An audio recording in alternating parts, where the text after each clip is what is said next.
नमस्कार दोस्तों, कैसे हो आप लोग। स्वागत है आपका। आज हम लोग देखने वाले हैं कि आरबीआई ग्रेड बी में जब फेज 2 में आपसे डिस्क्रिप्टिव क्वेश्चन पूछा जाता है तो उसका आप आंसर कैसे करोगे, बेस्ट आंसर लिखने के लिए किस तरीके से एक फ्रेमवर्क बनाओगे। क्योंकि जैसे ही आपको मान लो कि एक क्वेश्चन मिलता है, लंबा सा क्वेश्चन मिला, ठीक है, और उसका आपको आंसर करना है, तो आप आंसर में पहले क्या लिखोगे, बाद में क्या लिखोगे, उसके बाद क्या लिखोगे, ये समझेंगे आज। इंट्रोडक्शन कैसे लिखना होता है, बॉडी कैसे लिखना होता है, कंक्लूजन कैसे लिखना होता है, ये समझेंगे हम लोग। और साथ में ये भी समझेंगे कि क्वेश्चन को कैसे रीड करना है, समझना कैसे क्वेश्चन को। कुछ क्वेश्चन ऐसा हो सकता है आपके एग्जाम में आए जो कि देखने में खाली डिफिकल्ट लगता है, एक्चुअल में डिफिकल्ट नहीं है, लेकिन देखने में डिफिकल्ट है। अगर सिर्फ वो देखने में डिफिकल्ट है तो फिर कैसे करेंगे, समझेंगे। कैसे समझेंगे अभी मैं आपको बताऊंगा। और एक चीज, अगर एग्जामिनर पूछ रहा है कि आम कितने हैं, अगर आपसे एग्जामिनर ये पूछ रहा है कि आम कितने हैं, तो आप ये ना बताओ कि आम क्या होते हैं, ठीक है। आप सिर्फ यही बता रहे हो कि आम क्या होते हैं। इंट्रोडक्शन में आपने लिखा कि आम बहुत अच्छे लगते हैं, फिर आप बॉडी में लिखें कि आम आम ही होता है सिर्फ, हम तो यहाँ भी आम देखते हैं, वहाँ भी आम देखते हैं, और कंक्लूजन में आप लिखें कि आम बहुत अच्छा लगता है खाने में। तो ऐसा ना हो जाए कि क्वेश्चन ने कुछ बोला, आंसर ने कुछ और बोल दिया, ये गलती ना हो जाए, ठीक है। इसके लिए ये वीडियो बहुत क्रूशल है, ठीक है। और भी कुछ बातें हैं, जैसे मान लो कि आपका 600 वर्ड्स नहीं पूरा हो रहा है, नहीं लिख पा रहे हो आप 600 वर्ड्स, तो आप कैसे लिखोगे उसके बारे में भी डिस्कस करेंगे, है ना। चलो बिना किसी देरी के स्टार्ट करते हैं। यहाँ पर देखो, अनुदीप दुरिशेट्टी, ठीक है, ये 2017 के आईएएस बैच के टॉपर हैं, ऑर्डिनरी रैंक 1 है। उनका क्या कहना था, examiners are not evaluating how much you know but how clearly and relevantly you present it, ठीक है। एग्जामिनर ये नहीं देख रहा है कि आपको कितना मालूम है, एग्जामिनर ये देखना चाहता है कि जो भी आपसे पूछा गया है क्या आप उसको सटीक जवाब दे पाते हैं कि नहीं दे पाते हैं, ठीक है। ये आपसे पूछा जा रहा है। चलो आगे बढ़ते हैं। देखो 5 स्टेप है जिसको हम लोगों ने बनाया है। ये 5 स्टेप में आप एक हाई स्कोरिंग आंसर लिख पाओगे, ठीक है। पहला स्टेप है रीडिंग द क्वेश्चन, दूसरा स्टेप है अंडरस्टैंडिंग द क्वेश्चन, तीसरा स्टेप है मेकिंग अ फ्रेमवर्क, चौथा है टाइप इट फास्ट, और पांचवा है रिव्यू इट स्मार्टली। जब भी आपके सामने कोई क्वेश्चन आता है, एग्जामिनेशन में एक क्वेश्चन दिखता है, सबसे पहले उस क्वेश्चन को आप रीड करोगे। कुछ क्वेश्चन होंगे तुरंत रीड कर लोगे, समझ में आ जाएगा। कुछ क्वेश्चन ऐसे होंगे जो देखने में बहुत डिफिकल्ट लगेगा, ईजी नहीं लगेगा देखने में, तो उस क्वेश्चन को आपको रीड करना है एक बार। फिर उसी क्वेश्चन में थोड़ा सा टाइम लगा करके अंडरस्टैंड करना है क्वेश्चन को, डिमांड समझना है कि क्वेश्चन कहना क्या चाहता है। डिमांड आप समझ पाए, आप आपको आंसर दे दो, दैट्स इट, यही काम है। आंसर कैसे लिखेंगे, समझ में नहीं आ रहा, दिमाग गायब हो रहा है, आंसर कैसे लिखेंगे। तो आंसर में आप इंट्रोडक्शन, बॉडी और कंक्लूजन को फॉलो करोगे और आपका आंसर ठीक हो जाएगा। ये एक फ्रेमवर्क है। बॉडी में क्या क्या लिखेंगे, कंक्लूजन में क्या क्या लिखेंगे, इंट्रोडक्शन में क्या क्या लिखेंगे, उसका डिस्कशन अभी इस वीडियो में होगा। टाइप इट फास्टली, फास्ट आपको कैसे टाइप करना है ये तो मैं नहीं बता सकता हूँ, क्योंकि जितना जल्दी आप टाइप करोगे फास्ट, उतना जल्दी फास्ट टाइपिंग होगा, ठीक है। मतलब कि इसमें प्रैक्टिस करना पड़ता है। तो ये मैं क्या बताऊंगा, तो स्टेप 4 जो है वो समझ लो, ऐसे ही हल्का फुल्का डिस्कशन करेंगे 5 मिनट का, लेकिन वो क्या है, वो आप प्रैक्टिस करोगे अगर आप फास्टली टाइप कर पाओगे। स्टेप 5 में है कि हम लोग किस तरीके से चीज़ों को स्मार्टली रिव्यू करेंगे। स्मार्टली रिव्यू करना और जनरल रिव्यू करने में अंतर होता है। जनरली रिव्यू आप कैसे करते हो, वापस से सारा क्वेश्चन रीड करते हो, तो ऐसा गलत है। आपको क्या करना चाहिए, सिर्फ कीवर्ड्स वगैरह देखना चाहिए, ठीक है। तो उसको भी समझेंगे हम लोग, ज़्यादा लोड नहीं लेना है, स्टार्ट करना है। स्टेप 1 से चालू करते हैं। सबसे पहला स्टेप है रीड द क्वेश्चन, क्वेश्चन को रीड करो, उसके बाद फिर क्वेश्चन को समझो। तो पहला 5 सेकंड क्वेश्चन को रीड करो, ठीक है, अगला 5 सेकंड या अगला 10 सेकंड आप क्वेश्चन को समझो। पहले समझते हैं क्वेश्चन को रीड करना क्यों जरूरी है। पहले जब आप क्वेश्चन को रीड करो, पहले शांति से, हड़बड़ी नहीं करो। हड़बड़ी में क्या होता है कि आप गलत रीड कर लेते हो, ठीक है। हड़बड़ी में क्या होगा, मान लो कि आप रीड कर रहे हो, या तो आपने हड़बड़ी में रीड किया तो जो कहा गया था वो आप समझ ही नहीं पाए, उसको आपने इग्नोर कर दिया, ध्यान दिया ही नहीं। दूसरा क्या होगा कि क्वेश्चन को आपने मिस इंटरप्रेट कर दिया, या तो उसका डिमांड आपने नहीं समझा, यही हो सकता है, ठीक है। There should not be pressure of understanding. पहला 5 सेकंड में आप ये मत सोचो कि हमको अंडरस्टैंड भी करना है। पहला 5 सेकंड यानी एक रीडिंग जो होगा उसमें आप सिंपली रीड कर रहे हैं, ठीक है। मैं रीड करके दिखाऊंगा अभी आपको। इसके बाद क्या है, आप रीड करोगे, क्वेश्चन को रीड करोगे। क्यों रीड करोगे, ताकि आप रिक्वायरमेंट को समझ पाओगे, क्वेश्चन ने कहा क्या है।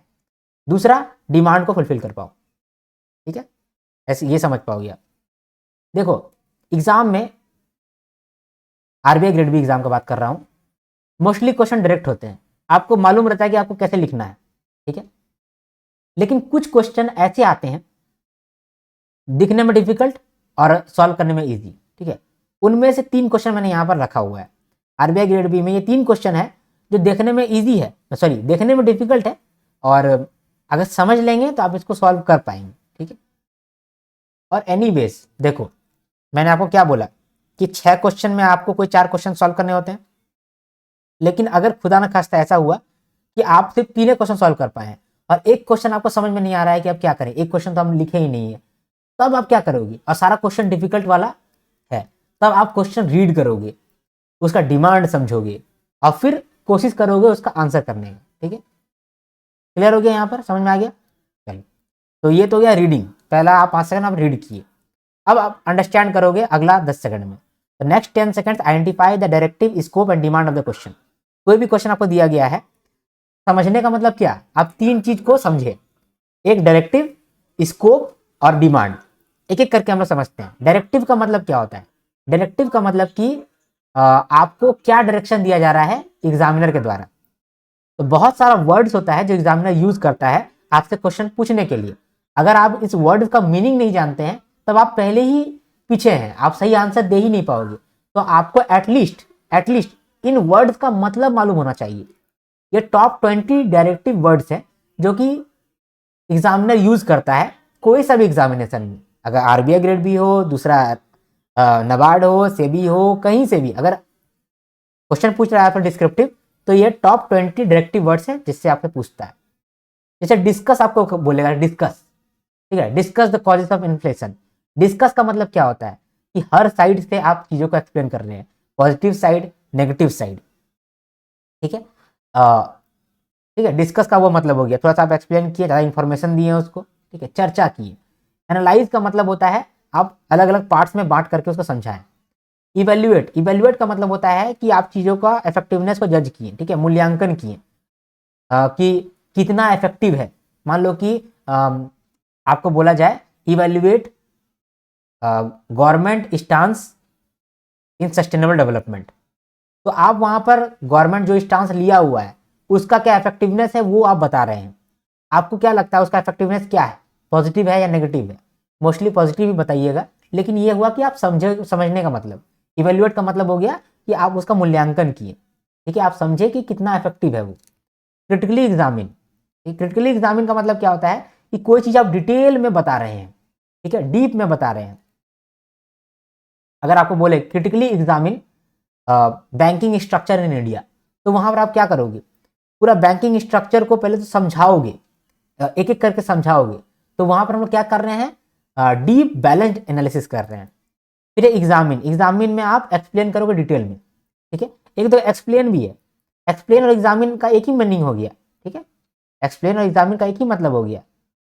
इसका कोई ये नहीं है कि एग्जामिन अलग हो गया, एक्सप्लेन अलग हो गया, आपसे कुछ भी पूछ सकता है, लेकिन एटलीस्ट आपको मालूम होना चाहिए कि मतलब क्या होता है। सेम मतलब है तो सेम मतलब है, क्या हुआ है ना। कमेंट का मतलब होता है कि आप अपना कमेंट उसमें दे रहे हैं, अपना ओपिनियन दे रहे हैं विथ लॉजिक, ठीक है। तो कमेंट का मतलब आप समझ गए कि आप अपना ओपिनियन दिए विथ लॉजिक, ठीक है। कुछ मैं आपको यहाँ पर ये दे दे रहा हूँ, स्टार मार्क कर दे रहा हूँ, इस पर आप ध्यान दीजिएगा। इलुसिडेट का मतलब क्या होता है, आप क्लैरिटी के साथ उसको समझा रहे हो, एग्जाम्पल के साथ समझा रहे हो। देखा, एग्जामिन का मतलब भी वही था, एक्सप्लेन का मतलब भी वही था, क्रिटिकली एग्जामिन का मतलब भी वही था, और इलुसिडेट का मतलब भी वही है। लेकिन इलुसिडेट में आप एग्जाम्पल के साथ समझा रहे हैं, ये भी आप एक नोटिस करो, ठीक है। एसेस देखो, एसेस का मतलब होता है किसी चीज को आप परख रहे हैं, ठीक है, एग्जामिन कर रहे हैं, यहाँ पर वही मतलब है। तो बहुत सारी चीजों का सेम मतलब हो सकता है, कोई दिक्कत नहीं है, लेकिन क्या मतलब है एटलीस्ट आपको मालूम होना चाहिए। अगर ऐसे ऐसे मान लो पूछ लिया एग्जामिन, आपको लग रहा है एग्जामिन मतलब क्या था, क्या करना है एग्जामिन मतलब एक्सप्लेन करना है, ठीक है। अगर आपको ऐसे बोला एलुसिडेट बोल दिया है, इसका मतलब क्या होगा, एलुसिडेट मतलब एक्सप्लेन करना है, लिस्ट करना, पॉइंट्स डिस्कस करना है, पॉजिटिव करें नेगेटिव करें क्या करें, तो वो चीज़ ना हो इसीलिए मैंने आपको ये दिया है। सबका मीनिंग आपको एटलीस्ट मालूम होना चाहिए। एसेस का मतलब क्या है, इंपॉर्टेंस और इम्पैक्ट आप एसेस कर रहे हो, क्या बोलते हैं उसको, एग्जामिन कर रहे हो। इनमरेट, इनमरेट का मतलब होता है कि आप पॉइंट्स में चीज़ों को समझा रहे हो, ठीक है, पॉइंट में आप बता रहे हो, ठीक है। तो इनमरेट का मतलब समझ गए। आउटलाइन, आउटलाइन मतलब कि एक ब्रॉड आइडिया आप दे रहे हो, ठीक है। डिस्क्राइब, डिस्क्राइब का मतलब क्या हो गया कि आप डिटेल में समझा रहे हो। डिस्क्राइब, एक्सप्लेन, एक ही चीज तो है ना। कंपेयर का मतलब क्या हो गया कि आप सिमिलैरिटीज को दिखा रहे हैं। मान लो कि दो कोचिंग इंस्टीट्यूट है, एक है मान लो एजीबी और एगो है मान लो कि पीजीबी। तो कंपेयर करने के लिए बोला है, compare both both the coaching institute. तो आप यहाँ क्या करोगे, इसका कुछ सिमिलैरिटी उठाओगे, इसका कुछ सिमिलैरिटी उठाओगे और उनको कंपेयर करोगे, है ना। ऐसा तो नहीं ना है कि ये कुछ और दे रहा है और ये कुछ और दे रहा है, मान लो ये दे रहा है और इन दोनों का आप कंपेयर कर रहे हो, ऐसा तो नहीं होगा ना, ठीक है। तो आप सिमिलैरिटीज को कंपेयर करते हो। तो जब भी आपको कंपेयर बोलेगा तो आप सिमिलैरिटीज को दिखाओगे, तो सिमिलैरिटीज, है ना। अगर आपको कॉन्ट्रास्ट बोलेगा तो आप डिफरेंस दिखाओगे। कॉन्ट्रास्ट को वो डिस्टिंग्विश भी बोल सकता है या बोलेगा कि डिफरेंशिएट, एक ही बात है, दो चीजों के बीच में अंतर बताना है, ठीक है। जस्टिफाई, जस्टिफाई का मतलब आपको पहले से मालूम है कि आपको फेवर में बोलना है। अकाउंट फॉर मतलब रीजंस बताना है। रिव्यू करना है यानी री एग्जामिन करना है, ठीक है। हाईलाइट करना है मतलब कि सिर्फ की पॉइंट्स पे फोकस करना है। और सब्सटेंशिएट मतलब सपोर्ट करना विद एविडेंस। कुछ बहुत इंपॉर्टेंट है, कमेंट लिखा, एलुसिडेट लिखा, एनमरेट लिखा और सब्सटेंशिएट। जो जो मैं आपको टिक करके दे रहा हूँ ये कम से कम अपना नोट्स में आप लिख लो, ठीक है। इवेल्युएट इसको भी लिख लो, कॉन्ट्रास्ट लिख लो, क्योंकि हो सकता है ये सब आप पैनिक में जाकर थोड़ा सा कंफ्यूज हो जाए, ठीक है। कंपेयर लिख लो आप, ठीक है। अकाउंट फॉर लिख लो,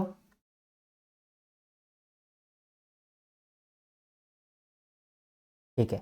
और ये डिस्कस भी लिख ही लो, नहीं डिस्कस तो आपको समझ में आता है, ठीक है। तो 1 2 3 4 5 6 7 8, ये 8 गो को आप कहीं लिख लो और उसका मतलब भी आप लिख लो, ठीक है। ये डायरेक्टिव वर्ड पहले आप देखोगे, फिर आप देखोगे कि आंसर का स्कोप क्या है, ठीक है। क्वेश्चन में पूछा क्या है। अगर आपको बोला है कि कॉर्पोरेट गवर्नेंस इन इंडिया बताओ, तो आप इंडिया का ही तो बात करेंगे। अगर आपको बोला गया है कि डेवलपमेंट इन बैंकिंग सेक्टर, तो आप इंडिया के बारे में भी बोल सकते हैं और विदेश के बारे में भी बोलेंगे, क्योंकि आपको खाली बोला है banking sector, development in banking sector. लेकिन अगर आपको बोलता है development in banking sector in India, ठीक है, या फिर या बोलेगा विद रिस्पेक्ट टू इंडिया, ठीक है, तो आपको फिर इंडिया के रिगार्डिंग पे बात करना पड़ेगा। तो ये स्कोप भी आप डिसाइड करते हैं कि आपका आंसर कैसे होना चाहिए, आपका आंसर में क्या आप लिखोगे। बैंकिंग सेक्टर बोला है तो बैंकिंग सेक्टर का ही बात होगा, ऐसा नहीं कि सर्विस सेक्टर का बात घुसा दे रहे हैं इसमें, ठीक है, मतलब कि उसमें इंडस्ट्रियल सेक्टर का बात घुसा दे रहे हैं, ऐसा नहीं है। ग्लोबल इकोनॉमी बोला है तो आप वर्ल्ड वाइड का बात करेंगे। पोस्ट कोविड बोला है तो आप पोस्ट कोविड का ही बात कर रहे हैं।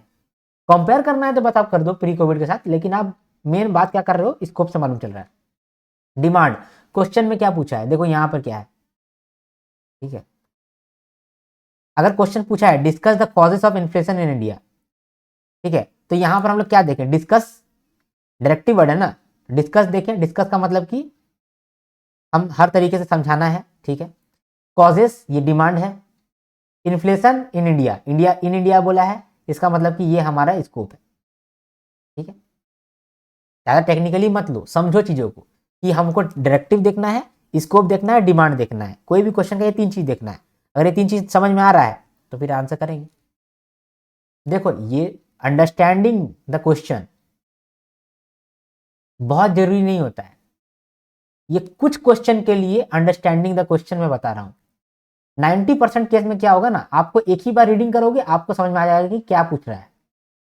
लेकिन 10% केस में या क्वेश्चन जो है वो डिफिकल्ट लेवल पे आ गया है, आपसे डिफिकल्टी के साथ पूछा गया है, जैसे ये तीनों, तो एटलीस्ट आप समझ पा रहे हैं कि क्वेश्चन ने क्या कहा है। अगर आप समझ पाओगे आप आंसर कर पाओगे। आरबीआई ग्रेड भी हो सकता है कि आज आपसे डायरेक्ट सवाल पूछेगा, लेकिन हो सकता है कि अगले साल या उसके अगले साल वो डिफिकल्ट क्वेश्चन बनाए, पूछेगा वो इजी ही, लेकिन वो डिफिकल्ट तरीके से पूछेगा, डिफिकल्ट लैंग्वेज में पूछेगा। तो उस समय मैं बोल रहा हूं कि ये चीज आपका काम आएगा। अंडरस्टैंड कैसे करोगे, डायरेक्टिव देखोगे, स्कोप देखोगे और डिमांड देखोगे क्वेश्चन का। अभी मैं करके दिखाता हूं। देखो आरबीआई ग्रेड बी में हम लोगों ने पिछले पिछले वीडियो में ही काफी सारा पीवाईक्यू एनालाइज किया है ना। सारा पीवाईक्यू एनालाइज किया 2021, 22, 23, 24, 25, ठीक है।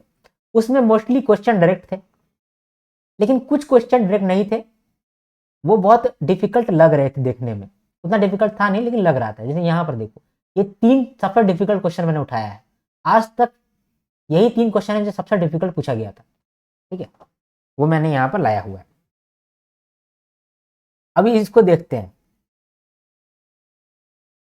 अभी देखो यहाँ पर इसको, urban India is growing rapidly and smart cities mission aims to harness this change with reference to Visakhapatnam, discuss recent urban growth trend and how smart cities can promote inclusive and sustainable development. यहाँ देखो, यहाँ क्या बोल रहा है कि urban India grow करा rapidly. देखो हम लोगों ने क्या किया, पहले रीडिंग किया एक बार, अभी हम लोग समझ रहे हैं कि क्या कहा है। अर्बन इंडिया बहुत तेजी से ग्रो कर रहा है, स्मार्ट सिटीज मिशन जो है वो ग्रोथ करने में हेल्प कर रहा है। With reference to Visakhapatnam, Visakhapatnam के रेफरेंस में डिस्कस करो recent growth trend and how smart cities can promote inclusive and sustainable development. ठीक है, डायरेक्टिव वर्ड यहाँ क्या लिखा हुआ है देखो, डायरेक्टिव वर्ड लिखा है डिस्कस। ठीक है, स्कोप क्या है देखो, विशाखापट्टनम, हमको विशाखापट्टनम के रिगार्डिंग ही क्वेश्चन आंसर फ्रेम करना पड़ेगा। क्वेश्चन डिफिकल्ट है या इजी है ये मत सोचो, अभी सोचो कि हम क्वेश्चन समझ रहे हैं। एग्जामिनेशन में ये क्वेश्चन आपको जवाब देने का कोई रिक्वायरमेंट था नहीं, ये ऑप्शनल में आप छोड़ भी सकते थे, लेकिन क्वेश्चन समझने के लिए मैं बोल रहा हूँ। ठीक है, इसको समझ लिए कि विशाखापट्टनम के रिगार्डिंग आपको कुछ कुछ न्यूज़ बताना है, अर्बन ट्रेंड बताना है, ये ठीक हो गया। और तीसरा डिमांड, डिमांड क्या है, डिमांड है कि ये जो हम लोग अर्बन इंडिया, अर्बनाइजेशन हो रहा है, अर्बनाइजेशन किस तरह से कंट्रीब्यूट करने वाला है, how it will contribute in inclusive and sustainable development, है ना, इंक्लूसिव एंड सस्टेनेबल डेवलपमेंट, ये क्वेश्चन पूछा है। हम लोग क्वेश्चन समझ रहे हैं, आंसर जवाब देना नहीं देना वो अलग बात है, ठीक है, वो बाद में बात करेंगे। ये क्वेश्चन आपका जवाब भी नहीं देना था, इसके अलावा भी बहुत सारा इजी क्वेश्चन था, ठीक है, तो इसको आप इग्नोर भी कर सकते थे, लेकिन समझने के लिए तो समझो, ठीक है, क्योंकि अब अगर कभी डिफिकल्ट क्वेश्चन आएगा इन फ्यूचर तो आपको ये 3 चीज समझना पड़ेगा, directive, scope and demand. 90% case में ऐसा नहीं होने वाला है, लेकिन 10% केस में ऐसा हो सकता है, और फ्यूचर में भी ऐसा हो सकता है। इसीलिए मैंने बोला ये 3 चीज आप देखना, DSD, डिमांड, स्कोप, डायरेक्टिव। ठीक है, तो ये क्वेश्चन तो काफी डिफिकल्ट हो गया, फिर भी अगर आपको कोई जवाब देना ही है तो आप यहाँ पर क्या करोगे, एटलीस्ट क्वेश्चन समझ लिए हैं, आंसर कैसे करेंगे वो बाद में डिस्कस करेंगे। देखो क्वेश्चन नंबर 2 देखो, capital markets are often described as the key drivers of India's economic growth, discuss how capital markets contribute to growth, also list the major steps taken by SEBI to strengthen and develop India's capital markets. ठीक है, यहाँ पर 3 चीज देखना है, directive देखना है, demand देखना है और स्कोप देखना है। तो पहले हमेशा डिमांड ही देखना, वो ज़्यादा आसान रहेगा आपके लिए। ठीक है, पहले आप डिमांड देखेंगे, डिमांड क्या है, फिर आप देखना स्कोप क्या है, और फिर आप देखना कि डायरेक्टिव क्या है। ठीक है, नहीं तो यहाँ पर DDS देख लो, डिमांड के बाद आप डायरेक्टिव देख लो, ये ज़्यादा आसान रहेगा। डिमांड देखो, डायरेक्टिव उसके बाद देखो, और तीसरा फिर स्कोप देखो, ये बेटर है। इस क्वेश्चन में डिमांड क्या है, कैपिटल मार्केट्स कैसे ग्रोथ को कंट्रीब्यूट कर रहा है, ग्रोथ में कंट्रीब्यूट कर रहा है, ये है डिमांड। तो यहाँ पर आप लिखो capital market, capital market how, capital market how contribute in growth. ठीक है, शॉर्ट में कैसे भी करके लिख दिए, डिमांड क्लियर हो गया। ठीक है, डिमांड क्लियर हो गया कि कैपिटल मार्केट कैसे ग्रोथ करने वाला, ये एक डिमांड है। दूसरा डिमांड क्या है, सेबी का क्या स्टेप है, सेबी स्टेप्स टेकन। ठीक है, टू स्ट्रेंथन, ये 2 डिमांड है, क्लियर हो गया। ठीक है, 2 डिमांड क्लियर हो गया, डिमांड तो डन होगा। अब देखो कि डायरेक्टिव क्या है, आपको क्या करने बोला है, एक तो लिस्ट करने बोला है और एक डिस्कस करने बोला है। ठीक है, तो डिस्कस करने बोला है, लिस्ट करने बोला है। और स्कोप क्या है, स्कोप है आपका in India, India's capital market है ना स्कोप, तो इंडियाज कैपिटल मार्केट है। ये चीज जैसे मैं लिख रहा हूँ वैसे जरूरी नहीं कि आपको लिखना है, ये समझने का बारी है। क्वेश्चन समझ रहे हैं, ये 3 चीज आप फटाक से समझोगे। क्वेश्चन पढ़ा, डिमांड क्या है, ये डिमांड है, ठीक है। डिमांड समझ में नहीं आ रहा तो एक डायरेक्टिव भी देख लो कि डायरेक्टिव क्या है और स्कोप क्या है, ठीक है। और फिर आप आंसर अपना फ्रेम करो क्लियरली। अब देखो तीसरा देखते हैं, क्वेश्चन नंबर 3 देखते हैं। आई होप मैं जो समझा रहा हूँ वो समझ में आ रहा है। तीसरा क्या है, फाइनेंशियल रेजिलियंस जो है वो बहुत इंपॉर्टेंट है फाइनेंशियल इंस्टीट्यूशन बॉडी के लिए, ठीक है। डिस्कस करो in the light of financial stability report और challenges faced by Indian economy and economic reforms taken in view of outbreak of कोविड-19 इन इंडिया। यहाँ पर 3 चीज है, पहले आप समझो डीडीएस है ना। तो पहला क्या है कि डिमांड, क्वेश्चन का डिमांड क्या है, क्वेश्चन का डिमांड क्लियर है। डिमांड है कि आपको क्या बताना है, आपको बताना है कि फाइनेंशियल रेजिलियंस जो है वो इंपॉर्टेंट है, ये आपका डिमांड है कि फाइनेंशियल रेजिलियंस के बारे में आपको लिखना है। फाइनेंशियली हम लोग किस तरह कितना मजबूत है, फाइनेंशियल रेजिलियंस के बारे में बात करना है, ठीक है। ये तो डिमांड हो गया। डायरेक्टिव क्या है, डायरेक्टिव आपको करना क्या है, डिस्कस करना है, ठीक है। डिमांड हो गया, डायरेक्टिव हो गया, और तीसरा स्कोप। स्कोप क्या है, फाइनेंशियल स्टेबिलिटी रिपोर्ट। और क्या स्कोप है, और स्कोप है कि इंडियन इकोनॉमी चैलेंजेस है ना, इंडियन इकोनॉमी है हम लोग का एक स्कोप, ठीक है। तो फाइनेंशियल रेजिलियंस डिमांड था, और डिमांड था challenges of Indian economy, Indian economy और रिफॉर्म्स, 3 चीज पूछा था, रिफॉर्म्स और एक चीज पूछा था रिफॉर्म्स। समझने के लिए हम लोग इतना झमेला कर रहे हैं, नहीं सब में नहीं करेंगे, सारे क्वेश्चन में नहीं करेंगे। कभी कभी जब क्वेश्चन बहुत डिफिकल्ट आ जाए और आपके पास ऑप्शन नहीं है उसको छोड़ने का, तभी आप ये काम करोगे। मोस्टली तो हम लोगों ने पिछले वीडियो में देखा है, सब समझ में आ रहा है, कुछ दिमाग नहीं लग रहा है ना। चलो ठीक है, समझ लिए आप कैसे करना है। तो वही मैं बोल रहा हूँ कि ये चीज आपको रेगुलर हर हर क्वेश्चन में नहीं करना होगा, कभी कभी करना होगा जब क्वेश्चन बहुत डिफिकल्ट आए, ठीक है। अब चूंकि मैं ये वीडियो जो है ये बहुत दिनों के लिए मैं बना रहा हूँ कि आप कभी भी कमजोर ना पड़ो, इसीलिए मैंने बोला कि जब समझ में नहीं आए तो इसको आप फॉलो करना। जब भी क्वेश्चन समझ में नहीं आए ना तो आप देखना कि डिमांड क्या है, डायरेक्टिव क्या है, स्कोप क्या है। अगर ये 3 चीज आपका क्लियर होगा तो आपको ऑटोमेटिकली मालूम चल जाएगा कि आपका आंसर क्या लिखना है, ठीक है। क्लियर होगी आपको ये चीज, तो हम लोग क्वेश्चन को भी समझने वाला समझ गए, ठीक है। इसके बाद है फ्रेमिंग। फ्रेमिंग मतलब कि आप आंसर कैसे लिखोगे, पहले इंट्रोडक्शन, फिर बॉडी, फिर कंक्लूजन, ठीक है। ये 3 चीज में लिखोगे, हैवी तो नहीं हुआ, ठीक है। हम लोग अभी 3 चीज देख रहे हैं, फ्रेमवर्क कैसे लिखना है, इंट्रोडक्शन, बॉडी एंड कंक्लूजन।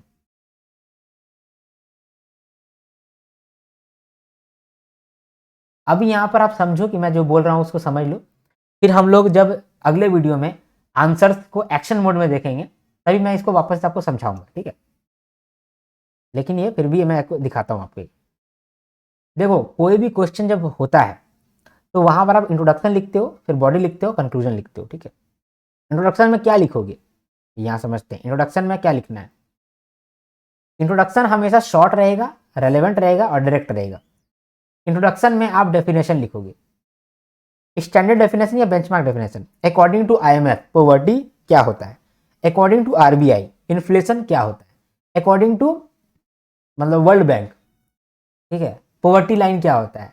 तो जब भी इंट्रोडक्शन में आपको ऐसा क्वेश्चन पूछे कि पॉवर्टी क्या होता है और क्वेश्चन पूछे कि इंडिया में पॉवर्टी का क्या स्थिति है, ठीक, तो आप स्टार्ट कैसे करोगे उस क्वेश्चन को, स्टार्ट आप करोगे कि पॉवर्टी क्या होता है, ठीक है। फिर बताओगे कि इंडिया में कैसे पॉवर्टी है, पहले आप बताओगे पॉवर्टी क्या होता है। जब आप बता रहे हो पॉवर्टी क्या होता है तो स्टेट आप ऐसा बता सकते हो, मतलब कोई डेफिनेशन आपने याद किया होगा वो बोल दिया। लेकिन ठीक है, अगर आप ऐसे बोलोगे कि अकॉर्डिंग टू आरबीआई ये डेफिनेशन है, तब आपका आंसर में दम आ जाएगा, ठीक है।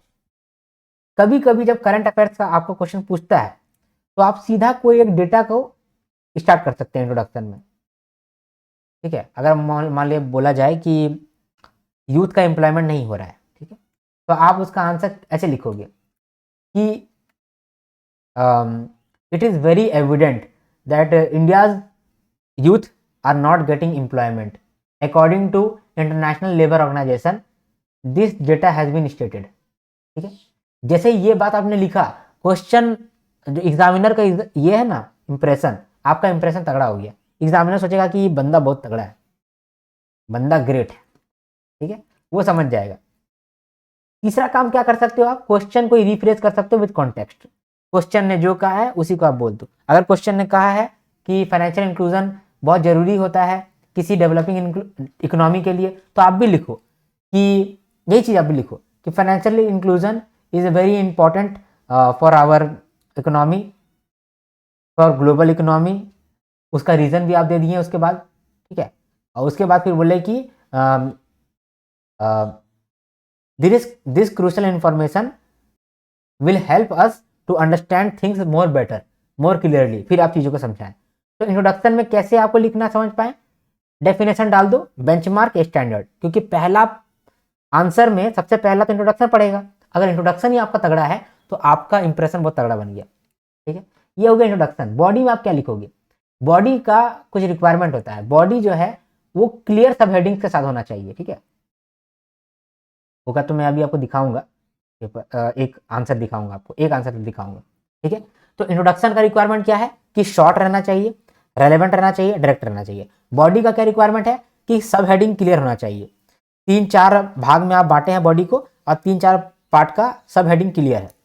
स्ट्रक्चर जो है वो एग्जामिनर को दिख रहा है, जो भी एग्जामिनर आपको कॉपी चेक करने वाला है। ठीक है, तो उसको दिख रहा है कि आप 5 पैरा में बॉडी को लिखे हैं। ठीक है, 5 पैरा में आपने लिखा है। फॉर एग्जाम्पल आपको बोला गया कि फाइनेंशियल इंक्लूजन के बारे में समझाओ, तो फाइनेंशियल इंक्लूजन के बारे में आपने 5 ये दिया है,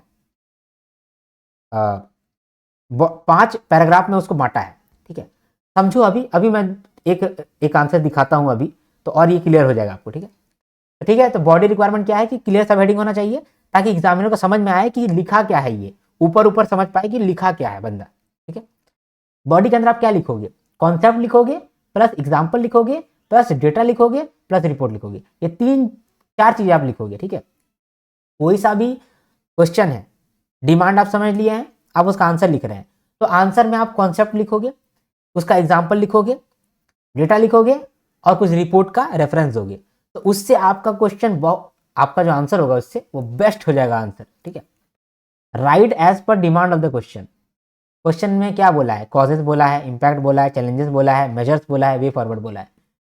ठीक है, जैसा डिमांड रहेगा वैसे ही आप उसका आंसर लिखोगे। जब भी बॉडी है, बॉडी में आप मल्टीपल पैरा में डिवाइड करोगे अपने बॉडी को। ठीक है, जो भी आप आंसर का मेन बॉडी लिखने वाले हो उसको मल्टीपल पैरा में डिवाइड करोगे, एग्जाम्पल्स ऐड करोगे, रियल लाइफ एग्जाम्पल अगर ऐड कर दो अकॉर्डिंग टू, नहीं अकॉर्डिंग टू बोल रहे हैं ऐसे, फॉर एग्जाम्पल जापानीज कंपनीज जो है वो अपने एम्प्लॉयज़ को स्टेबिलिटी देती है, इसीलिए वहाँ पर मोटिवेशन अच्छा होता है। उसी तरीके से हम लोग भी इंडिया में फॉलो कर सकते हैं। तो ये जो रियल लाइफ एग्जाम्पल आप कनेक्ट कर रहे हैं वो बहुत हेल्प करता है। अगर आपको रियल लाइफ एग्जाम्पल याद नहीं हो रहा है, याद नहीं है, तो उस केस में आप अपने मन से भी कुछ एक बना सकते हैं इमेजिनरी एग्जाम्पल, उसको ऐड कर सकते हैं मैनेजमेंट के अंदर। ठीक है, या ESI के अंदर जो कॉन्सेप्ट आपको पता है तो आप उसको समझा रहे हैं।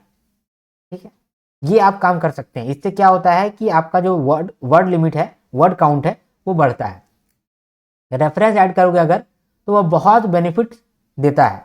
रेफरेंस ऐड करने से एक तो आप करंट अफेयर्स का डेटा डाल दिए हैं, ऑटोमेटिकली वो डेटा देख करके ही आपका मार्क्स बढ़ जाता है। डेटा आप कौन कौन सा दोगे, ठीक है, तो आप कुछ डेटा दे सकते हो इकोनॉमिक सर्वे का, कुछ डेटा आप दे सकते हो RBI एनुअल रिपोर्ट, कुछ दे सकते हो NSO का और कुछ PLFS का। देखो ये 4 ऐसा डॉक्यूमेंट है जहां से आपको बहुत सारा डेटा मिलेगा और ये सब डेटा को आप याद कर लो और यही सब डेटा को हर क्वेश्चन में डायरेक्टली या इनडायरेक्टली वही डेटा को डालते रहो। उससे क्या होगा ना कि बंदा, जो एग्जामिनर है वो देखेगा यार बंदा के पास बहुत ज़्यादा नॉलेज है, ये गहराई में इकोनॉमिक सर्वे को पढ़ा है, ये गहराई में RBI एनुअल रिपोर्ट को पढ़ा है। ठीक है, क्योंकि RBI एनुअल रिपोर्ट में भी आपको बहुत सारा इन्फॉर्मेशन मिल जाता है। ठीक है, इकोनॉमिक सर्वे में भी आपको बहुत सारा इन्फॉर्मेशन मिल जाता है। ठीक है, वो हम लोग और समझेंगे, don't worry. Data plus 1 line interpretation, जब भी आपको डेटा लिखोगे, है ना, as per the economic survey, मान लो आपने लिखा कि as per the economic survey हमारा जो सॉइल हेल्थ है वो खराब हो गया है, क्योंकि यहाँ पर जो नाइट्रोजन, पोटेशियम और फॉस्फोरस का जो रेशियो है उसमें गड़बड़ी हो गई है, ठीक है। तो यहाँ पर ये आंसर आपका तगड़ा हो गया। क्यों? क्योंकि आपने इकोनॉमिक सर्वे का रेफरेंस लिया, ठीक है, और साथ में एक लाइन इंटरप्रिटेशन का डाला। डेटा तो लिया ही, एक लाइन इंटरप्रिटेशन भी डाला, तो आपका आंसर और अच्छा हो गया। ये सब आप बॉडी में खुरापाती कर रहे हैं ताकि बॉडी का लेंथ भी बड़ा हो जाए और आपके आंसर में दम भी हो जाए, ठीक है। बॉडी में हम लोग क्या सोचे कि बॉडी में मल्टीपल पैरा होगा। पहली बात, एग्जाम्पल रियल लाइफ भी डाल सकते हैं, अपने मन से कुछ बन रहा है तो डाल दो। तीसरा, रेफरेंस डालो और एक लाइन का इंटरप्रिटेशन डालो, ठीक है। इसके बाद अगर आप ये सब काम नहीं कर पा रहे हैं तो कुछ सब्जेक्ट वाइज कीवर्ड होता है, उसका इस्तेमाल कर लो, ठीक है।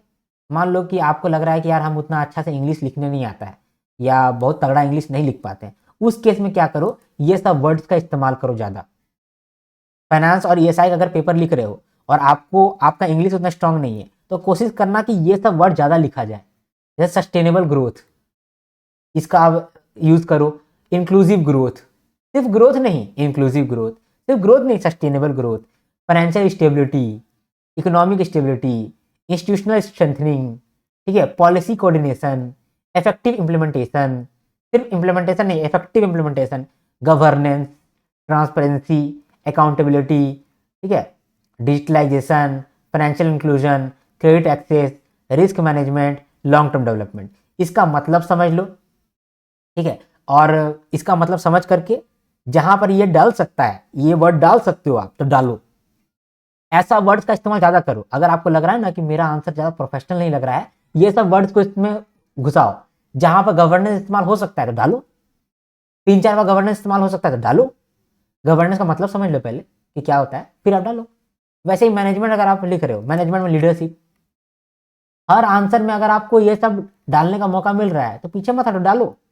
इससे आपका क्वेश्चन जो है ना, सॉरी, इससे आपका जो आंसर होगा वो बड़ा प्रोफेशनल हो जाएगा। और जो भी आपको कॉपी चेक करेगा उसमें ये सब कीवर्ड देखेगा तो ऑटोमेटिकली आपका आंसर में एक इंप्रेशन भी जमेगा, ठीक है। तो इसको बोलते हैं यूनिवर्सल कीबोर्ड कीवर्ड्स। तो अगर आपको और सारा कीवर्ड चाहिए तो आप ऐसे चैट जीपीटी में या जेमिनाई में जाकर के बोलो कि give me some universal keywords that I can use in my descriptive answer writing, तो आपको और भी बताएगा। वो सारे वर्ड्स को अपने दिमाग में रखना, हमेशा आंसर लिखते समय ये सब वर्ड्स का इस्तेमाल करना। इससे मालूम चलता है कि आपका दिमाग जो है वो फाइनेंस और ईएसआई के साथ अकस्टम्ड है, ठीक है, क्लियर। चलो, ये हम लोग समझ लिए कि सब्जेक्ट वाइज कीवर्ड्स भी लिख सकते हैं, data plus one line interpretation लिख सकते हैं, रेफरेंस ऐड कर सकते हैं। सबसे बढ़िया रहेगा, ज़्यादा रिपोर्ट नहीं ध्यान देना है तो इकोनॉमिक सर्वे जो है इसको डिटेल में पढ़ लो, इसी का बार बार डेटा को वहाँ डालते रहना अपने हिसाब से, अपने अकॉर्डिंग। एनुअल रिपोर्ट को अच्छे से पढ़ लो, इसी का आप डालते रहना, ठीक है। आरबीआई रिपोर्ट कुछ पढ़ लेना बस। बजट नहीं बोला मैंने, यहाँ पर इकोनॉमिक सर्वे बोला और एनुअल रिपोर्ट बोला, ठीक है। एनएसओ का कुछ रहता है उसको आप देख सकते हो, सेंसस का कुछ डेटा रहता है वो भी आप यूज़ कर सकते हो, पीएलएफएस का कोई डेटा रहता है उसको भी आप यूज़ कर सकते हो, ठीक है। मैंने जो आपको answer writing expected descriptive answer दिया है 150 डिस्क्रिप्टिव आंसर, तो वहां पर मैंने रेफरेंस डाला हुआ है। आप ये कर सकते हो कि बस अपडेटेड लाइंस को वहां ऐड कर सकते हो। समझाऊंगा मैं आपको, दिखाऊंगा भी, डोंट वरी। समझ पाए कि बॉडी अगर आपका स्ट्रेच नहीं हो रहा है तो कैसे स्ट्रेच करना है। एग्जाम्पल्स ऐड कर दो, रेफरेंस ऐड कर दो, डेटा को डालो, ठीक है, सब्जेक्ट वाइज कीवर्ड को डालो, ठीक है। क्या नहीं करना है, do not go of topic, of topic नहीं चल जाना है। बढ़ाने के लिए, वर्ड लिमिट बढ़ाने के लिए, वर्ड काउंट बढ़ाने के लिए ऑफ टॉपिक चले गए हैं। इन्फ्लेशन का बात हो रहा था, आप ग्लोबलाइजेशन का बात उसमें ज़्यादा कर दिए, थोड़ा बहुत चलेगा, ज़्यादा नहीं कर सकते। Stick to the demand of the question, question का डिमांड समझो भाई, उसको फुलफिल कर दो, यही एकमात्र रास्ता रहता है। एक्सट्रीम जजमेंट, जब भी आपको एनालाइज करने के लिए बोलता है ना, मान लो एनालाइज करने बोला, कंपेयर करने बोला, सब्सटेंशिएट करने बोला, तो कभी भी आवे ना किसी एक चीज को बेटर, बहुत बेटर, एकदम बेस्ट ऐसा नहीं बताना, या किसी चीज को बहुत बुरा, घटिया, एकदम नालायक चीज वैसा भी नहीं बताना, न्यूट्रल रहना। ये आप लोग कर ही लोगे। देखो यहाँ पर बहुत सारा चीज ऐसा हो सकता है जो कि आपको पहले से मालूम है, अब बहुत सारा ऐसा हो सकता है कि जो कि आपको नहीं मालूम है, लेकिन मेरा ये काम है कि मैं आपको जीरो से सारा कुछ बताऊं। अब कंक्लूजन का बात करते हैं। कंक्लूजन में आपका आंसर, कंक्लूजन जो है वो शॉर्ट होना चाहिए और बैलेंस्ड होना चाहिए और फॉरवर्ड लुकिंग होना चाहिए। हर बार कंक्लूजन का रिक्वायरमेंट नहीं होता है। मैनेजमेंट का क्वेश्चन में मोस्टली कंक्लूजन का रिक्वायरमेंट नहीं होता है, बिना कंक्लूजन का भी चल जाता है, सिर्फ इंट्रोडक्शन लिख दो और बॉडी लिख दो, ऐसे भी चल जाता है, ठीक है। हर क्वेश्चन में कंक्लूजन का रिक्वायरमेंट नहीं रहता है, लेकिन अगर आप कंक्लूजन लिखते हो तो बेटर रहता है। कंक्लूजन कैसे लिखेंगे, ठीक है, कैसे लिखेंगे, link back to question, question ने जो बोला है ना वही बात घुरा के बोल दो और कुछ डेटा ऐड कर दो, उस बात को सही ठहरा दो, ठीक है। You can use the words in the starting like thus, therefore, overall, ठीक है। कंक्लूजन आप ऐसे लिखते हो, thus this will help in our thinking, ऐसे लिख सकते हो। मतलब जो भी क्वेश्चन है और जो बॉडी में आपने लिखा है शॉर्ट में आप लिख दो एक लाइन में, वैसे आप लिख सकते हो। कभी कभी आपको ऐसा लग रहा है कि भैंस क्या, अभी कुछ समझ में नहीं आ रहा है, कंक्लूजन क्या लिखें, फाइनेंस और ईएसआई का पेपर है और आपका समझ में नहीं आ रहा है कि लिखना क्या है, क्या लिखेंगे, और टाइम नहीं बचा है आपका, ठीक है, तो उस समय आप क्या कर सकते हो, ये वाला कॉपी कर सकते हो, यही लिख देना सब जगह, दस a balanced and coordinated approach along with strong institution and use of technology can help achieve sustainable and inclusive growth in the sector। तो ये 3 लाइन को रट लेना, और जब भी लगे कि भैंस क्या कभी कुछ नहीं हो रहा है और टाइम भी नहीं है, यहाँ पर कंक्लूजन लिखना चाहिए था, तो आप ये लिख देना। ये 100% तो नहीं, लेकिन 80% जगह में ये फिट बैठता है, ठीक है, यूनिवर्सल इमरजेंसी कंक्लूजन, ठीक है, क्लियर। बहुत लोगों को वे फॉरवर्ड और कंक्लूजन में काफी ये रहता है कंफ्यूजन कि इसका क्या है, दोनों में अंतर क्या है, ठीक है। तो कंक्लूजन जो होता है फाइनल समरी होता है 1-2 लाइन का, ठीक है, और वे फॉरवर्ड का मतलब होता है कि जो हम लोग यहाँ पर देखें उस आधार पर क्या क्या स्टेप लेना चाहिए, ठीक है। एक्शन ओरिएंटेड है, यहाँ पर हम लोग कुछ करना चाहते हैं। ये कंक्लूजन है, हम लोग सब कुछ क्लोज कर रहे हैं, क्लोजिंग लाइन है ये। ओवरऑल हम लोग प्रेजेंट व्यू यहाँ बताते हैं, और वे फॉरवर्ड में हम लोग आगे क्या करने वाले हैं उस पर फोकस हमारा रहता है, ठीक है, क्लियर हो गया। तो फ्रेमवर्क भी समझ लिए हम लोग। स्टेप 1 देखें, रीड द क्वेश्चन। स्टेप 2 देखें, अंडरस्टैंड द क्वेश्चन। स्टेप 3 देखें, मेक अ फ्रेमवर्क। अब स्टेप 4 देखेंगे, टाइप इट फास्टली। आप फास्ट कैसे टाइप कर सकते हो, तो आपका रिक्वायरमेंट कितना है, फाइनेंस मैनेजमेंट में 2000 वर्ड्स आपको टाइप करने होंगे, 2 क्वेश्चन 600 वर्ड्स के और 2 क्वेश्चन 400 वर्ड्स के, ठीक है। ईएसआई में भी सेम है, ठीक है। और इंग्लिश में 1000 वर्ड्स आपको टाइप करने होंगे। पहला वाला वीडियो में मैंने इंग्लिश में बोल दिया था कि 600 वर्ड ही आपको टाइप करने होंगे, तो वो सिर्फ मैंने ऐसे के लिए बोला था और क्लैरिफाई करना भूल गया था मैं, इसीलिए मैंने अभी फिर से मैं बोल रहा हूँ, ऐसे आपको लिखना होता है 600 वर्ड का, और ऐसे लिखना होता है 180 वर्ड्स का, और आरसी आपको लिखना होता है, आरसी का कोई अप्रोप्रिएट वर्ड काउंट नहीं बताया गया है आरबीआई के द्वारा, ये आप कितना नंबर में भी लिख सकते हैं, कितना वर्ड्स में भी लिख सकते हैं। मोस्टली 50 to 60 वर्ड्स में आप एक आंसर लिखते हो, ठीक है, एक आंसर। कभी कभी अगर मान लो कि 30 वर्ड्स में भी वो आंसर परफेक्ट हो रहा है तो चल जाएगा, ठीक है।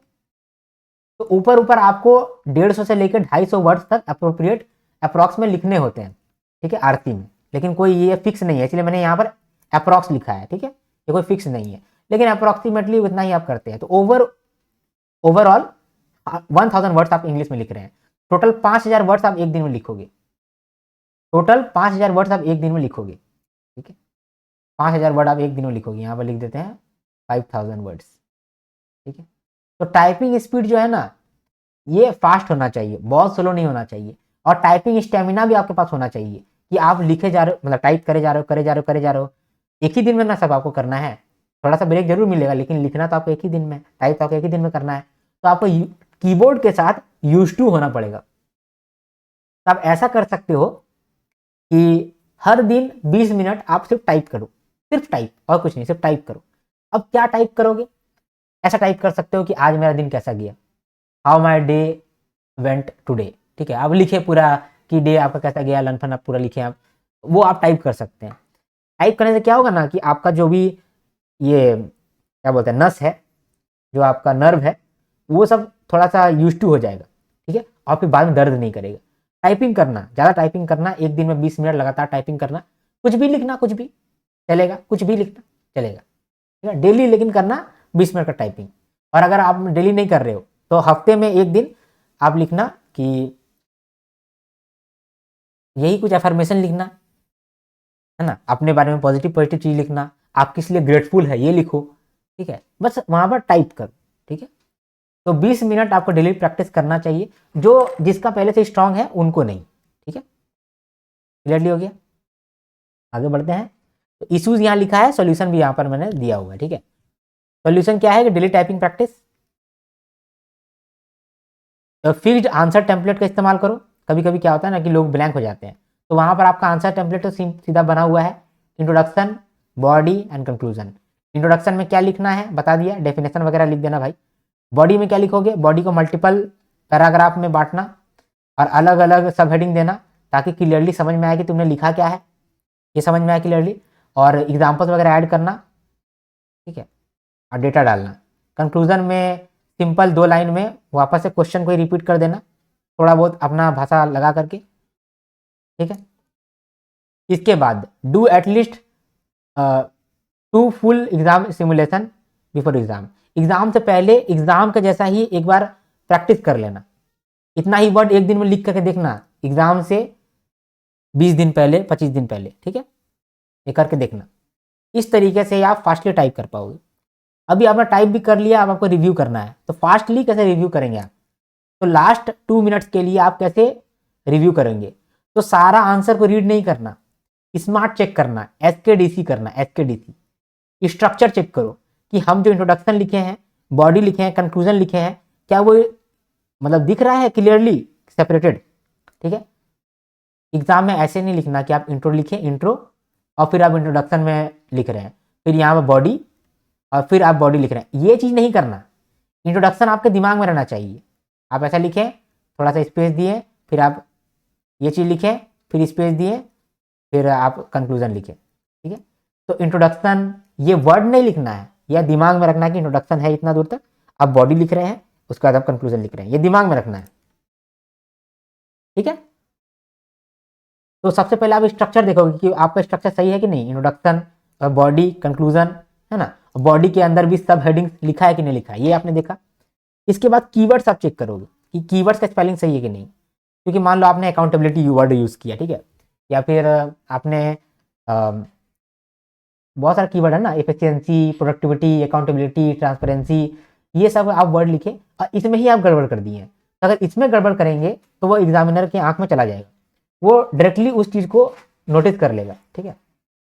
इसके बाद डी से हो गया डेटा। डेटा मतलब कि जो भी आप डेटा लिखे हैं उसको आप देख लेना कि आप डेटा सही से लिख पाए कि नहीं लिख पाए हैं, ठीक है, ठीक है, टाइप हुआ है कि नहीं हुआ है। और आप रिपोर्ट, एग्जाम्पल्स, ये सब वापस से देख लेना, आप एक एक बार रिव्यू कर लेना। और लास्ट में कंक्लूजन, कंक्लूजन देख लेना कि आपने सही में कंक्लूजन ठीक से लिखा है कि नहीं लिखा है। यहाँ पर स्पेलिंग गड़बड़ है, देख लेना, कंक्लूजन, ठीक है। तो एसकेडीसी चेक करना आप, ठीक है। एसकेडीसी मतलब कि स्ट्रक्चर, कीवर्ड्स, डेटा और कंक्लूजन, ठीक है। चलो ये स्टेप 5 हो गया। अभी मैं आपको एक आंसर रीड कराऊंगा, ठीक है, दिखाऊंगा जो भी मैंने अभी आपको बोला नहीं, इतना दूर तक इतना बोल रहा हूँ जो, इसको मैं दिखाता हूँ कि अगर लिखना होगा तो कैसे लिखना होगा, ठीक है। फ्रेमवर्क समझा है ना हम लोगों ने, और फ्रेमवर्क अभी और क्लियर समझेंगे। 1 मिनट आप दो मुझे।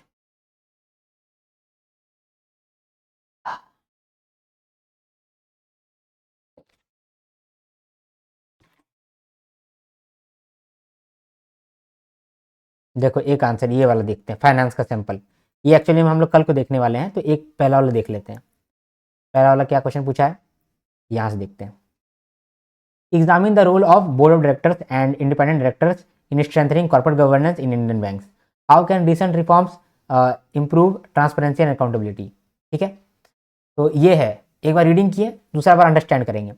Explain the role of BOD, board of directors का हम लोगों को रोल और इंडिपेंडेंट डायरेक्टर का हम लोग को रोल एग्जामिन करना है, ठीक है। तो डायरेक्टिव हम लोग का क्या है, डायरेक्टिव जरूरी नहीं है ये करना, अगर समझ में आ रहा है ठीक है, लेकिन मैं कर देता हूँ। डायरेक्टिव बोला एग्जामिन, एग्जामिन का मतलब क्या होता है, एक्सप्लेन करना, ठीक है, एस्पेक्ट को एक्सप्लेन करना। दूसरा क्या लिखा है, रोल, डिमांड क्या है कि रोल बताना है हमको, डिमांड क्या है कि हमको रोल बताना है, role of BOD, role of BOD. और क्या है demand, role of independent directors, है ना। और क्या डिमांड है हमको, recent reforms, right, recent reforms. 3 demand है, दिख रहा है तो आपको 3 डिमांड है, एक रोल ऑफ बीओडी, दूसरा रोल ऑफ इंडिपेंडेंट डायरेक्टर और रीसेंट रिफॉर्म, ये 3 डिमांड है। अभी देखो कि हम लोग इसको कैसे जवाब देंगे।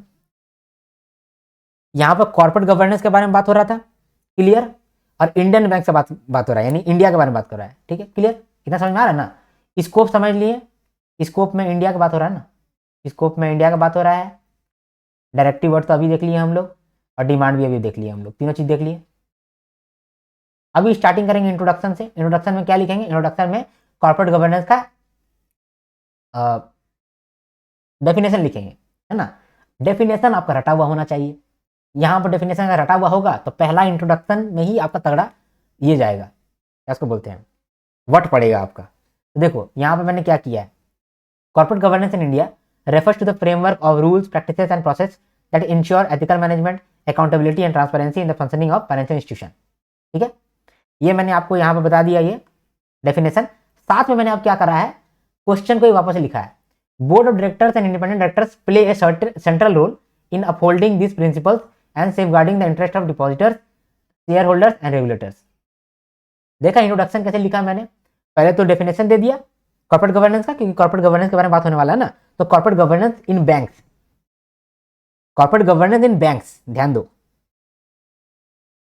कॉर्पोरेट गवर्नेंस नहीं, कॉर्पोरेट गवर्नेंस इन बैंक्स, इसका क्या मतलब होता है बताया। और क्वेश्चन को रिपीट कर दिया, board of director and independent director play central role in upholding. ठीक है, इसको जूम करूं क्या, जूम करके बताता हूं। ठीक है, क्लियर हुआ, इतना इतना क्लियर हुआ। अब देखो एक इंट्रोडक्शन हो गया, अब बॉडी लिखने का बारी है। ठीक है, कभी कभी इंट्रोडक्शन थोड़ा सा बड़ा भी हो सकता है, लेकिन यहाँ पर इतना ही चल जाएगा, क्योंकि मेन कॉर्पोरेट गवर्नेंस के बारे में बोला नहीं है, इतना ही ठीक है, इतना ये भी ज़्यादा ही है। ठीक है, इसके बाद अब बॉडी की बात करते हैं। इंट्रोडक्शन तो हो गया, अब बॉडी की बात करते हैं। अब देखो बॉडी को हम लोगों ने 3 भाग में बांटा है, बॉडी 1, बॉडी 2, ठीक है, बॉडी 3। क्यों? क्योंकि यहाँ पर डिमांड 3 चीज था, रोल बताना है बीओडी का, रोल बताना है इंडिपेंडेंट डायरेक्टर का, रोल बताना है मतलब रिसेंट रिफॉर्म बताना है। ठीक है, तो ये क्लियरली हम अलग अलग किए हैं, आपको भी ऐसे ही करना है कि बॉडी 1, बॉडी 2, बॉडी 3 क्लियरली दिख रहा है एग्जामिनर को। ठीक है, बॉडी 1, बॉडी 2, बॉडी 3, और उसके अंदर भी आप पॉइंटर दे दिए हैं, 1 नंबर, दूसरा नंबर, तीसरा नंबर, चौथा नंबर, 5वां नंबर। ठीक है, इधर भी 1 number, 2 number, 3 number, 4 number, 5 number. अभी ऐसा मैंने लिखा है, आप इसको रीड कर सकते हो, जरूरी नहीं है कि इतना ही टेक्निकल भाषा में आपको लिखना हो, इसका 50% भी लिख देते हैं तो भी चल जाएगा। ठीक है, अपने वर्ड्स में इस छोटा मोटा इंग्लिश में भी आप लिखते हो चल जाएगा। ठीक है, जैसे यहाँ पर मैं दिखाता हूँ, आज ही हो जाएगा क्या एक्शन वाला वीडियो, देखते हैं यार, फिर भी मैं आपको बताता हूँ। जैसे यहाँ देखो, the board defines bank vision, strategy, risk appetite, ensuring that operations align with regulatory and ethical standards. तो यहाँ पर ये आप अपने वर्ड्स में कैसे लिख सकते हो, यहाँ आप लिख सकते हो कि board of directors sets banks vision, also sets strategy, they do check the risk and manage the risk, and in this way the board of directors help in ensuring that bank's vision, oversight and risk management is clearly undertaken। ठीक है, मतलब अपने शब्दों में आप लिखे। ठीक है, जरूरी नहीं है कि यहाँ पर जैसे बहुत भयंकर इंग्लिश में लिखा हुआ है ऐसा इंग्लिश में लिखना, नहीं, समझो इस चीज को लिखना है अपने वर्ड में, इजी है, डिफिकल्ट है ही नहीं। ठीक है, नेक्स्ट वीडियो में जब हम लोग देखेंगे ना और डिटेल में इसको देखेंगे, और साथ में ये भी देखेंगे कि जो आईएएस का है, आईएएस ऑर्डिनरी रैंक 1 आईएएस, उसका पेपर भी देखेंगे, तो आप देखोगे कि उसका इंग्लिश बहुत भयंकर इंग्लिश नहीं लिखा है। ठीक है, तो बॉडी 1, बॉडी 2, बॉडी 3 देखा आपने, और कंक्लूजन देखा आपने। फिर ये हम लोग अगला क्वेश्चन है और ये सब हम लोग अगला वीडियो में देखेंगे। ठीक है, अभी हमको थैंक यू बोलना है आपको। ठीक है, थैंक यू, आप इतना दूर तक बने रहे हैं अगर तो समझे हैं, ये बहुत बड़ा बात है। ठीक है, जब आप ये चीज करेंगे ना तो और समझ में आएगा। लोड नहीं लेना, मैं आपको शुरुआत से ये बोल रहा हूँ कि लोड नहीं लेना, चीजें आसान है। कोई चीज भी अगर आपको लग रहा है कि बहुत डिफिकल्ट है तो फिलहाल उसको थोड़ा सा समझो और आगे बढ़ो, और फिर से उसको बैक करके वापस से दोबारा तीबारा देखना, समझ में आएगा आपको। ठीक है, तो यहाँ मैंने आपको 0 से लेकर के एडवांस लेवल तक कैसे आपको एकदम परफेक्ट आंसर लिखना है, 10 आउट ऑफ 10 वाला आंसर कैसे लिखना है अभी, फ्यूचर में, कभी भी, तो वो मैंने आपको यहाँ पर पूरा फ्रेमवर्क समझाया। अगर आपको मेरा वीडियो पसंद आया है तो आप जरूर लाइक करो मेरे वीडियो को, आपका जो भी फीडबैक है वो मुझे आप कमेंट करो। ठीक है, पॉजिटिव नेगेटिव जो भी आपका जैसा भी लगता है वो फीडबैक दो।